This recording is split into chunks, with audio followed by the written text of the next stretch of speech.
Hello दोस्तों, मैं एक बार फिर से हाजिर हूँ एक नई हॉरर स्टोरी के साथ में। दोस्तों, ये कहानी शुरू होती है राजस्थान के उदयपुर से, जहां से करीब 100 किलोमीटर की दूरी पर एक गांव पड़ता है। कहते हैं कि यहाँ पर आत्माएं आज भी देखी जा सकती हैं, लेकिन साहिल का परिवार इन बातों पर बिल्कुल विश्वास नहीं करता। लेकिन एक दिन कुछ ऐसा होता है जो सब कुछ बदल के रख देता है। साहिल, जो उसी गांव का एक रहने वाला था और वहां के जमींदार का लड़का था, वो करीब 15 साल पहले इस गांव को छोड़ के अमेरिका में जाके सेटल हो जाता है। लेकिन एक दिन कुछ ऐसा होता है कि उसे वापस आना पड़ता है और वो अपने परिवार के साथ और अपने एक बेटे के साथ उस गांव में वापस आता है। जैसे ही साहिल के आने की खबर गांव में फैलती है तो गांव के लोगों में एक खुशी की लहर दौड़ पड़ती है। और लहर दौड़े भी क्यों ना, क्योंकि वो उस जमींदार का लड़का था जो हमेशा परेशानी के समय में उन गांव वालों की मदद करता था। सूखे के समय में उसने गांव में बहुत सारे कुएं खुदवाए थे और बाढ़ आने की दशा में वो गरीब लोगों को पैसे देके मदद भी करता था। इसलिए वो गांव का एक तरीके से मसीहा था। साहिल अपने गांव वापस आता है और अपनी उसी पुरानी हवेली के अंदर रहने का प्लान बनाता है। वो हवेली पिछले 15 साल से कभी नहीं खोली गई थी और आखिर वो उस हवेली के अंदर जाता है और साफ सफाई करवा के रहने लगता है। अभी करीब 24 घंटे ही गुजरे थे, वो अचानक अपने बेटे में तरह तरह के बदलाव देखने लगता है। वो देखता है कि अचानक बेटे की तबीयत खराब होने लगी, उसकी आंखें लाल होने लगी हैं और उसका बदन अचानक से कपकपाने लगा है। साहिल बिना देर किए शहर के सबसे बड़े हॉस्पिटल में अपने बेटे को एडमिट कराता है, लेकिन सारी रिपोर्ट्स बिल्कुल सही आने के बाद भी डॉक्टर्स आखिरकार पता नहीं लगा पाते कि उसके साथ इस तरीके की प्रॉब्लम्स क्यों आ रही हैं। आखिर थक हार के साहिल अपने बेटे के साथ वापस उस हवेली में आ जाता है। तभी गांव के लोगों को ये जानकारी मिलती है और वो कहते हैं कि ये इलाज कोई डॉक्टर नहीं बल्कि हमारे गांव का एक ओझा ही कर सकता है। ये सुन राहुल बहुत ज्यादा सरप्राइज होता है कि ऐसा कैसे हो सकता है, जिस काम को डॉक्टर नहीं कर सके वो एक साधारण सा ओझा कर सकता है। लेकिन गांव के बुजुर्ग लोगों के दबाव में आने के बाद वो उस ओझा के पास जाने का फैसला करते हैं। लेकिन वहां कुछ ऐसा होने वाला था जिसकी किसी ने कल्पना भी नहीं की थी।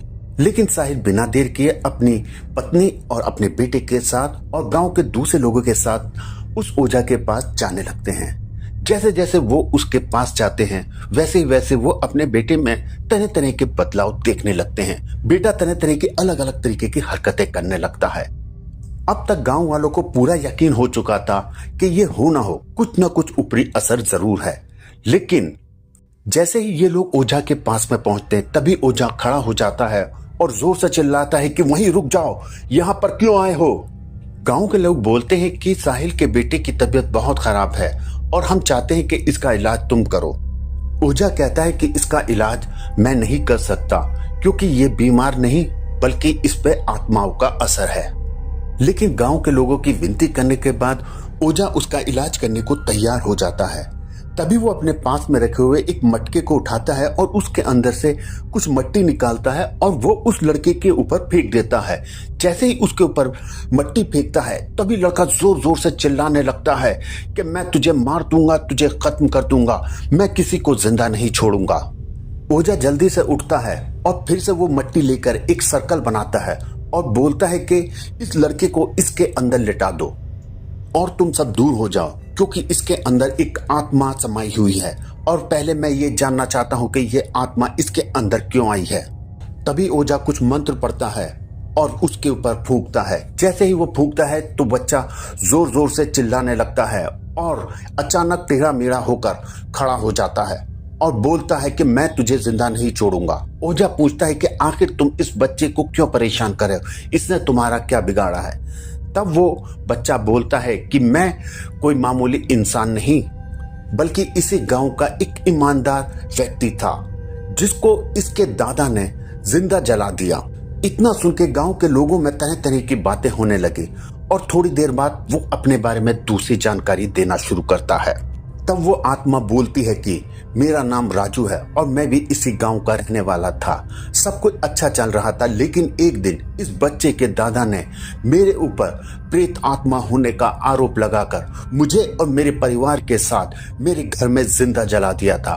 तभी से मेरी आत्मा भटक रही थी और मैंने फैसला किया था कि मुझे तब तक सुकून से नहीं आना जब तक मैं इसका बदला ना ले लूं। और आज मैं इस बच्चे को मार के अपना बदला पूरा लूंगा ताकि इनको भी उस दर्द का एहसास हो सके।